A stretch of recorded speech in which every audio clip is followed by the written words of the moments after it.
তেজপুৰ গ্ৰাম টিভিৰ এটা ভিডিঅ' দ্ৰুতগতিত ভাইৰেল হৈ পৰিছে। এই ভিডিঅ'টো গোটেই বিশ্বজুৰি লগাইছে খলকনি। ডাক্তৰ মৌমিতা দেৱনাথৰ দৰ্শনৰ পাছত তেজপুৰ গ্ৰাম টিভিৰ কৰ্তৃপক্ষই গানে গান মিলাই দুখ প্ৰকাশ কৰে। 24 ঘণ্টাৰ ভিতৰত 10 মিলিয়ন ভিউজ, 2 মিলিয়ন লাইক।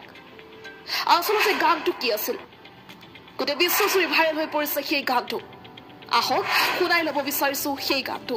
পশ্চিমবঙ্গে কলকাতায় কি অঘটন ঘটিল, সেই ঘটনায় সারা বিশ্ব কাঁপিয়ে দিল।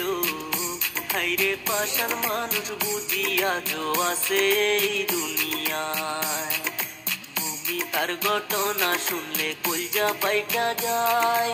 18 জন মানুষ মিলে একলা তারে দর্শন কইরা যায়। একলা ঘরে শিকার হয়ে কান্দে হায়রে হায়।